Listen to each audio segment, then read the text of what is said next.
This message comes from NPR sponsor Mattress Firm. Do you get the quality sleep you need? Mattress Firm will find you the right bed for your best rest with their wide selection of quality mattresses at every price. Get matched at Mattress Firm's Memorial Day sale. Sleep at night. How do you get in your own way? I get in my own way by, over-privileging the present. That's so interesting because everyone wants to be in the present. Yeah. I feel like that's overrated. I feel like being present is overrated. I'm Rachel Martin, and this is Wild Card, the game where cards control the conversation. Each week, my guest chooses questions at random from a deck of cards. Pick a card 1 through 3. Questions about the memories, insights, and beliefs that have shaped them.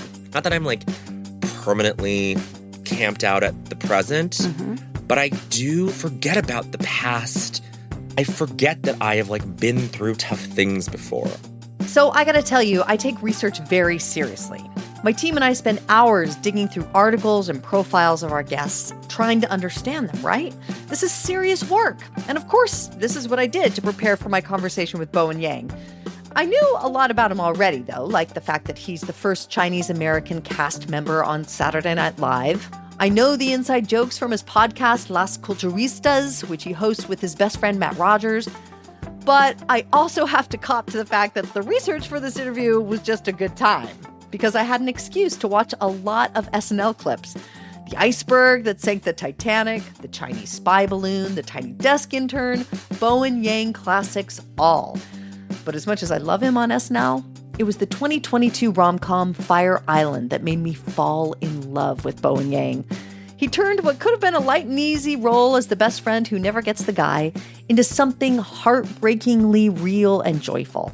So, it is my very great pleasure to welcome Bowen Yang to our show. Bowen, thank you for being here. Hi, Rachel. Thanks for having me. The less you read, the better. So I'm glad you didn't do too much research. Perfect. Then I read the perfect amount. Oh, good. But really, I'm so glad you're here. I've been waiting to get to talk to you for a long time, so I'm glad we get to do it in the format of this crazy game. Yes, me too. So I'm nervous. Okay, don't be nervous. Because we're going to ease our way into this. So what happens when one lands their dream job? Because SNL had been a thing that you quite literally had dreamed about doing for a very long time when you were growing up, and it was a thing that you saw and thought, I don't know, no, I couldn't, but wouldn't it be cool if I could? I think I was leaning more in the I couldn't notion of it. It was a thing where, blah, blah, blah, representation matters. But also, when my manager at the time was like, SNL is looking for tapes. If you want to send in 5 minutes of characters and impressions, go for it. I was like, yeah, I'll do it on a lark because there's no way they're ever going to hire for camera this effeminate Asian man. And I was just throwing everything against the wall, being like, this is for me. This is not for them. I don't think this will be seen. Yeah, because you just convince yourself you have nothing to lose, so you might as well put it all out there. Exactly. Yeah. And then once I landed it, it was just about seeing what I could probably get away with, because I was like, I think I infiltrated the system here somehow. But it's been the best. I will cherish this time forever. How do you feel about playing the game? Let's do it. Okay. So I'm going to tell you a little bit how this works, though. I've got a deck of cards in front of me. Each one has a question on it. I'm going to hold up 3 cards at a time, and you are going to choose one at random to answer, okay? Mm-hmm. There are 2 rules. You get 1 skip. If you use your skip, I'm going to swap in another question from the deck. You get 1 flip. So you can put me on the spot and ask me to answer one of the questions before you do. Mm-hmm. We're breaking it up into 3 rounds: memories, insights, and beliefs, with a few questions in each round. And because this is a game, there's a prize when we get to the end. Are you ready, Bowen Yang? I think I am ready, which is enough. It's all going to be fine. Round 1, memories. In this round, we're looking back at things that have shaped you, people, experiences. Okay? Okay. So I have 3 cards in front of me. You pick 1, 2, or 3. I'm going to go with 3. This one. What was a moment when you felt proud of yourself as a kid? Oh, wow. I have such an immediate answer. See, my fear coming into this was that I would be stumped and that I would not. I would have to rummage through my entire I mean, we might life get to experience. that point. We might but get to we're that not point. there now. No, thank goodness. I remember in the first grade, or year one as we called it in Canada, I was in Montreal at the time. And then there was just a class one day in school where we drew. I had pastels, and then there was unstructured like drawing time, right? First grade classic stuff. I drew a clown with blue hair, a flower in his shirt, standing outside the circus, and then there was a speech bubble on the clown, and he was saying, "Allô," your French Québécois greeting, "Allô." Pretty simple stuff, right? But apparently the teacher at the time thought it was so sophisticated that she like submitted it to this art contest, and then I won a full 20 Canadian dollars. And it was the first, I think it was a pretty vital moment of like creative validation for me growing up. And my parents were very excited, and I got $20. Did your parents think you were going to be an artist, or you just moved on from that?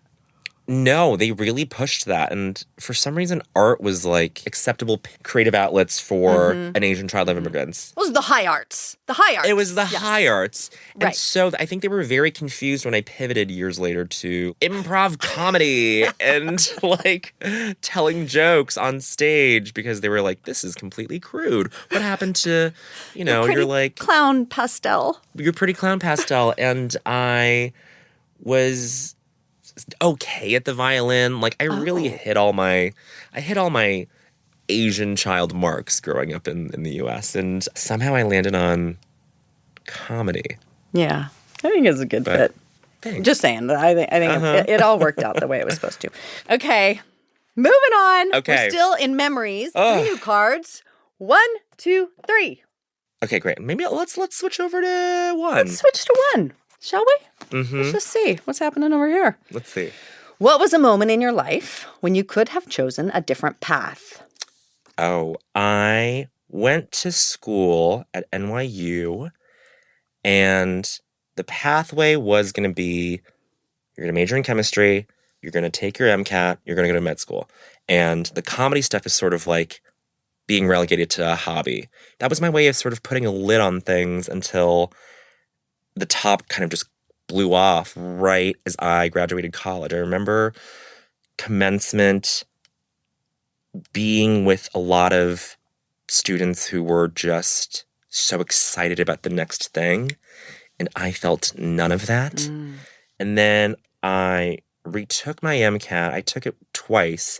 And so I remember being in the testing center at a computer, and I just remember an interview with Steve Carell where he said he was going to apply to law school.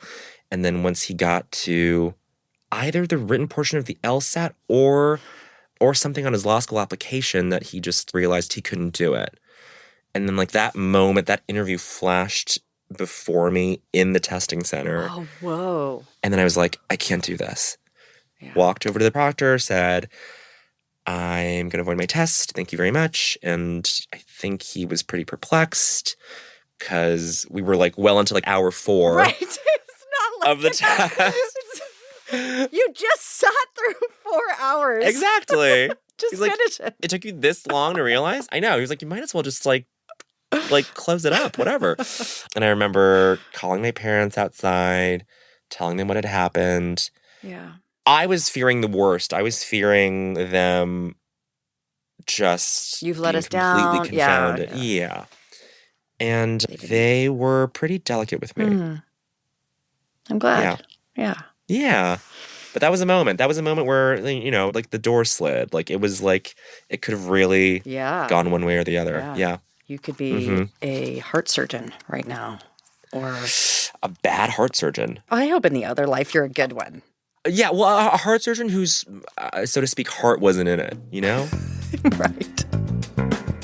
We're going to take a quick break, but when we come back, Bowen talks about the advice that Tina Fey gave him that he feels a little bit conflicted about.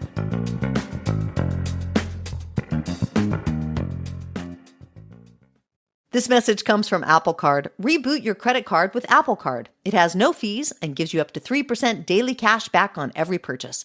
Apply for Apple Card now in the Wallet app on iPhone. Apple Card issued by Goldman Sachs Bank USA, Salt Lake City branch.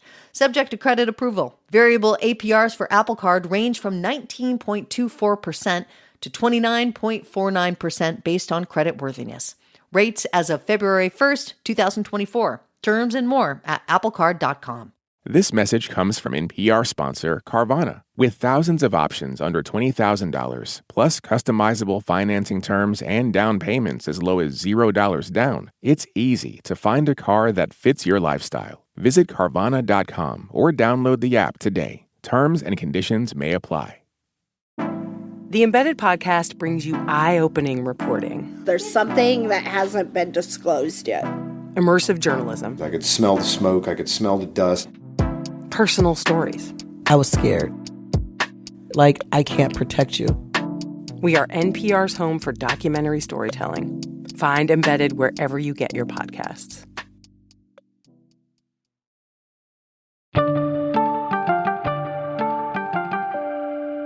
You have passed through round one. We are now in round two, okay? Great. In this round, we're focused on insights. So this is stuff that you're working on now, observations you've made about yourself, what you're learning. 3 new cards. Oh, different colors. Yes. Great. Round 2 is blue. Very 1, good. 2, or 3?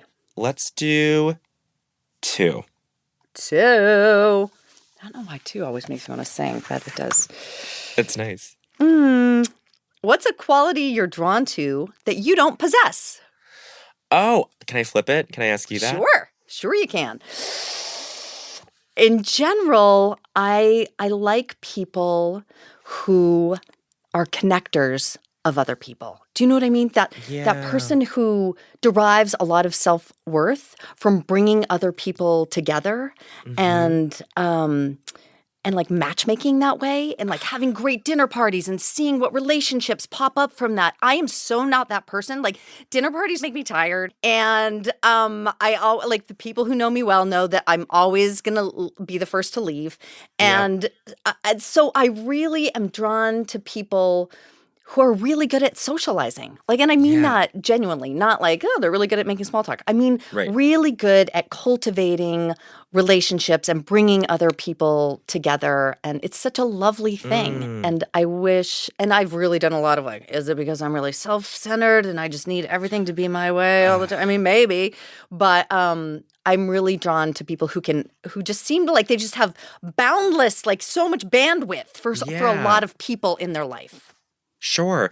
Isn't it so interesting? Because I have that same thought where I'm like, oh, does this make me like a selfish person if my social battery drains a little bit faster than most others? And like, why is that like the counter like reality to that? It shouldn't be. Like, it shouldn't be. I don't think it is. Yeah. But you still have to answer the question. Okay, fine. What is a quality that you like see it in a bunch of your friends, but you know that it's not like a thing you have in spades? Sure. The joke answer is I wish I could be the person who opens up any fridge or pantry and is like, okay, I know I'm going to make for dinner. Like, I like that. Isn't that such a superpower? I think that's a real answer. It's a total Is that a real superpower. answer? Well, if you have a second answer, but say more about that. I'll give you a second answer, but for this first answer, it's like, you know, when like if you're like with friends staying in like a vacation situation, like a group house, yes, are A, excited about that idea, and then B, like the act of opening up a fridge or a pantry, looking at what's there, and then like improvising in the kitchen, like that is so foreign to me. They're like anchovy paste and tomatoes and cheddar cheese. Delicious. Delicious. I got it. It's going to be lasagna somehow. You're like, what? How did you come up with that? Okay, so that's the more frivolous answer. Okay. The other one, I think it is this ability that people have that I don't, where they can like think in this very collectivist way. I feel like I am very individualized, and I think about my needs in a way that is like totally okay. It's not a problem. It's the way that like the human brain has evolved, which is to make rapid assessments and decisions and not to patiently think about something. That's just not something that like we ever had to do to survive. Yeah. And that's something that I think everyone struggles with, but some people just seem to have like an easier way to tap into that, to like think of like the meta. And I feel like I think pretty small scale, which I think is okay. Like I go to work and it never occurs to me that like millions of people are watching what I'm doing. I think that you have to be that way, right? Like you can't be Right? the other Otherwise way. you lose your mind. Yeah. No. I mean, not that you need my validation, but I think your brain is good. I think you think of things exactly the right way you need to. Tell my therapist. Rachel said my brain is good. Okay, we're moving to the next question. Great. 3 more cards. 1, 2, 3. Let's go with 3. How do you get in your own way? Oh. How do I get in my own way? I get in my own way by like over privileging the present.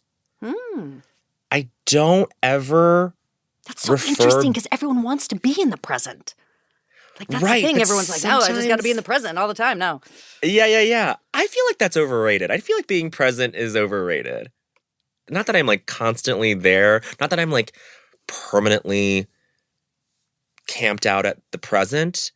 But I do like, I forget about the past. I forget that I have like been through tough things before. I guess I need to pair like being in the present with like acknowledging like the totality of the past. May I gently nudge in that direction? Because you have been through hard things, you know? And just being a gay man in America is a thing. And I can imagine that there are things that it would be easier to just not erase them from your memory, but you say you overprivilege the present, but if you overprivilege the past, then that could occupy too much of your space to a point of paralysis, maybe. Sure. Now I'm saying things that I'm projecting on you, but... No, that's totally right. Because I think this is just what we do in terms of compartmentalizing, is we just cordon off. Lock that bad boy up. Exactly. But I think, like, let's just, like, dangle the keys in front of us and be like, oh, right, let's, like, open up the file and let's go through the cabinet. I think I don't do that enough. And that is what kind of hampers me a bit. Yeah. Yeah. I think what you're saying is that you want to have more of a balance. Yeah. And maybe there's some stuff worth taking from the file cabinet of your past that doesn't have to be triggering, but it can enrich your present. Yeah. Yeah, I think I lost the thread on that metaphor for a second with the filing cabinet, but thank you for making sense of it. I don't know. Okay, we are moving on. 3 new cards. Okay. Last question in this round. 1, 2, 3. Let's go with 1. What have you learned to be careful about? This is like really something that I've dwelled on for the past, 2-3 months. Tina Fey came on my podcast and she, in a very playful, so brilliant way, was railing against me for sharing my real opinions on movies on the podcast and just my real opinions in general. Like, sometimes I use my podcast as a diary and I'm like, oh, this is what happened to me today. And if I go back and listen to it now, I'm like, wait, why did I have to bring that up? But basically what Tina was saying was, this is a permanent record. It's like that thing of like the internet is written in permanent marker. And she was saying the phrase that kind of like went a little viral from that was her saying authenticity is dangerous and expensive. And I really am still reckoning with that idea where I'm like, I've always been an open book. I've always shared my thoughts pretty extemporaneously on things and haven't really regretted them too much. But now I think I'm reevaluating what it means or like how worth it is to like be honest about everything. But then at the same time, like if you kind of start to self-censor a bit, then like what does that do to your idea of yourself? It's hard. I mean, it's not like woe is you, your life is so hard. No, not at all. But being in the public spotlight, it forces you to figure that out. I think that's what Tina Fey was saying, right? Like, you might want to work with these people someday. Sure. But I think I'm just applying that, like, even just, I think I'm applying that to everything where I'm thinking, it's not about other people. It's about, like, my own, the way I mull things over just out loud and how, like, the idea that people are listening or watching is so overwhelming if I think about it for too long. And isn't that ironic? Because I feel like we've all, with media, that's the whole point. The whole point is for it to be, like, disseminated, and it's for it to be, like, distributed widely and literally broadcast. But like, there's something a little paralyzing about that. Yeah. Well, and also, Bowen, you have to keep some things for yourself. Totally. Not everybody, including me, is entitled to all your things. There you go.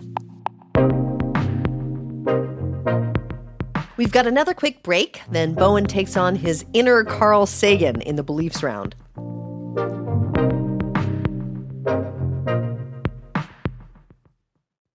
The economy right now is bewildering, impenetrable, inconceivable. Not when you have the Indicator podcast in your ears. In under 10 minutes every day, we simplify the complicated news, like... How does inflation drop? What the heck is a SPAC? Why are trendy little high-fiber sodas suddenly dominating store shelves? And more. Listen to the Indicator from Planet Money and NPR. Bridgerton is back, and the Netflix series is as gossipy and over-the-top as ever. I love the dialogue, as ridiculous as it is sometimes. Same. So ridiculous. And We're talking about the romance and the clothes and the nudity and obviously the Queen's hair. Listen to the Pop Culture Happy Hour podcast from NPR. Prime Minister Narendra Modi is the most powerful man in Indian politics, but big questions remain about how he's held on to power. India is really in danger now. All the democratic structures have been compromised. Cyber hacking, mass arrest, and what it means for India's democracy on the latest episode of The Sunday Story from NPR's Up First podcast. Do you wish stories could unfold over 3 hours rather than 3 minutes? You tired of doom scrolling? Trying to find humanity? Or maybe a deeper understanding of why the world is the way it is? Listen to Embedded, NPR's original documentary series. Find us wherever you get your podcasts.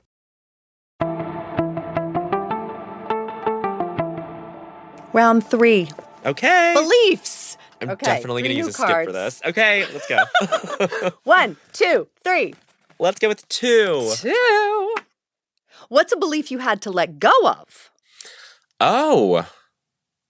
Wow, this is such a hard question. And I don't want to skip it, but I feel like I can't come up with anything right now. We're skipping it. We're you don't skipping even it. have to think twice about it. Okay, great.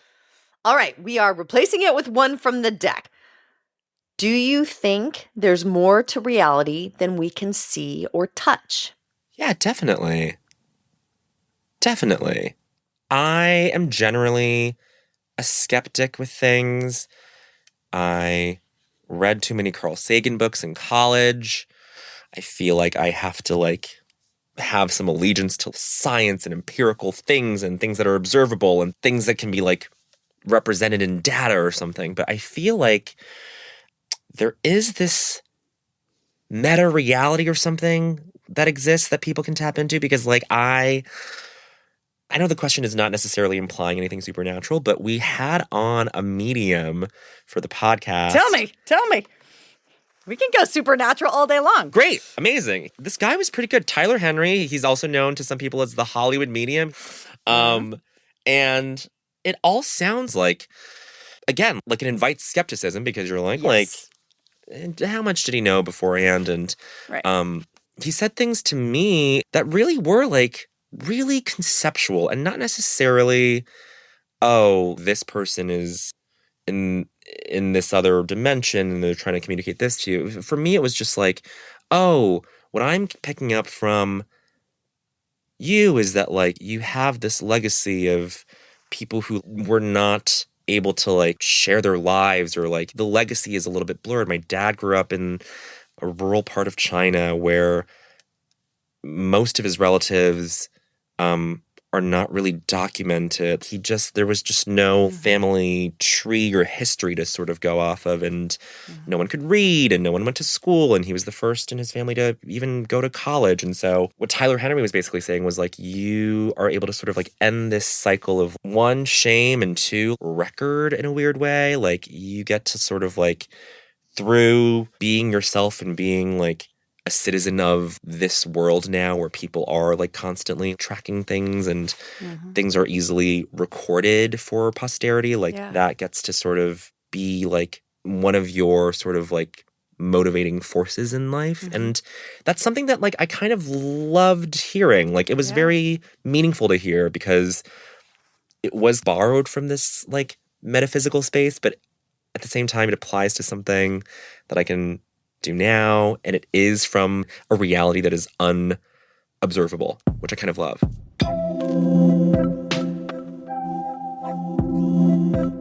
Last question. Ooh. Last question. Let's make it 3 count. more cards. We're still in beliefs. 1, 2, or 3. Let's do 3. 1, 2, 3. Oh.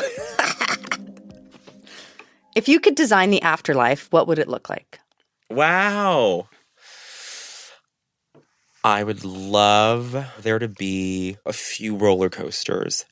Yes. Wait, why am I saying that? I hate roller coasters. But see, I just like the whimsy of it. I like the whimsy I like of where it. you're going. No, but you would like a roller coaster for like family members. I want there to be one for other people so I can walk by and hear them laughing and screaming and think, oh, look, isn't it cute that they're having fun on that thing and that I'm not on it wanting to vomit. That's what I would like. Exactly. Like for whatever your beliefs are about roller coasters, there is something about the soundscape of a theme park that is joyous and that is... Yes. It is kind of nice to hear people excited and having fun. I just want there to be rides. Rides. Okay. Rides. I want it Give to be me like one other detail. Okay, of course. Oh, this is what I've thought about since I was a kid.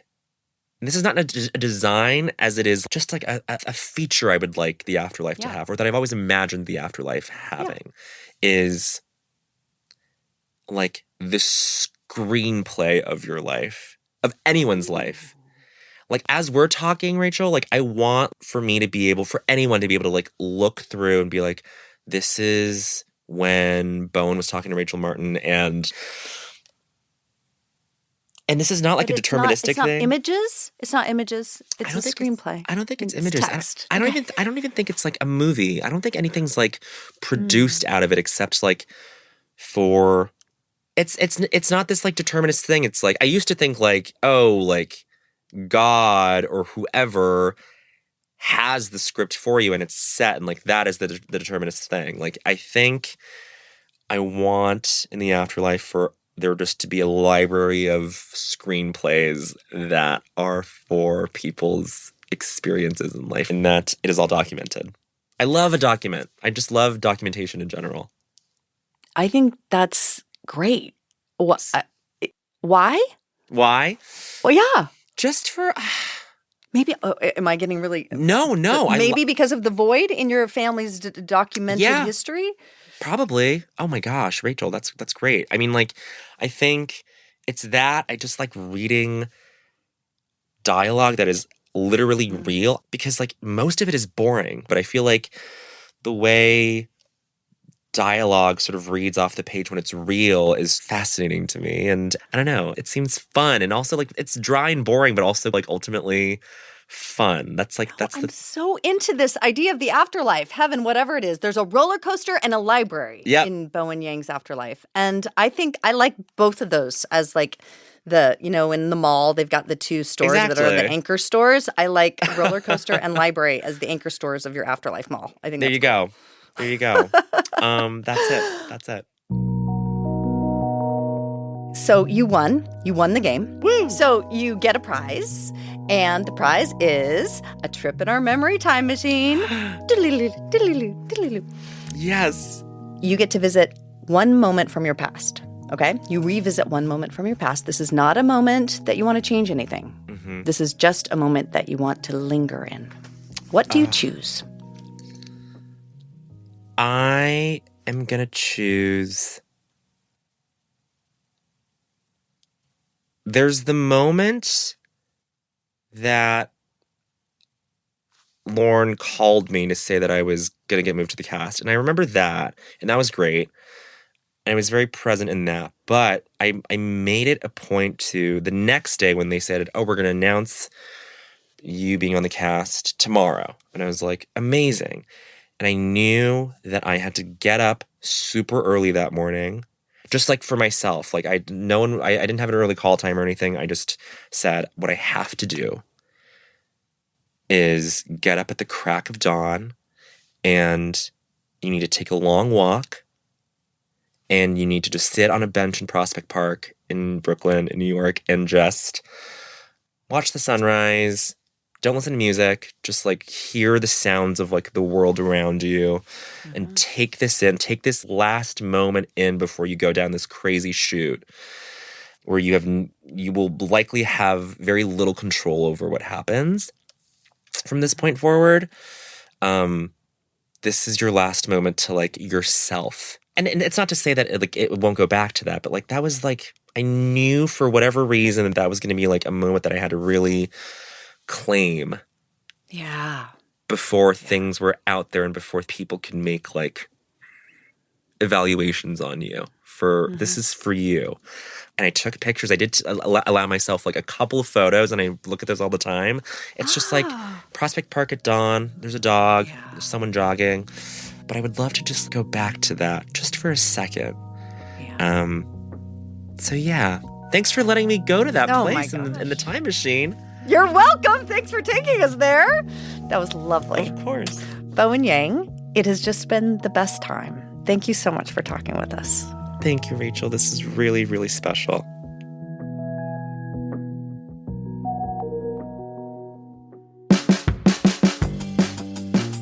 This episode was produced by Cher Vincent and edited by Dave Blanchard. It was fact-checked by Nicolette Kahn and mastered by Robert Rodriguez. Wildcard's executive producer is Beth Donovan. Our theme music is by Ramteen Arablui. You can reach out to us at wildcard@npr.org. We'll shuffle the deck and be back with more next week. See you then.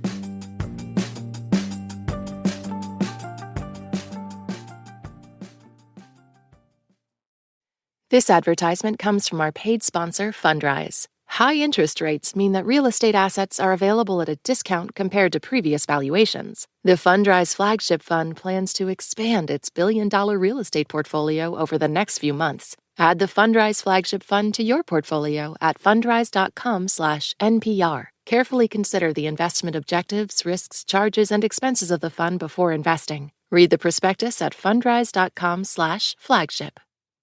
This message comes from NPR sponsor Betterment.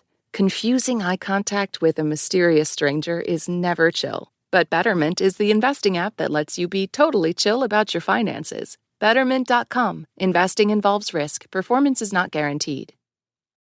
Wait, Don't Tell Me isn't just jokes about the week's news, it's also life hacks. For example, here's actor Karen Allen revealing how she got her starring role in Raiders of the Lost Ark. They said, how well can you spit?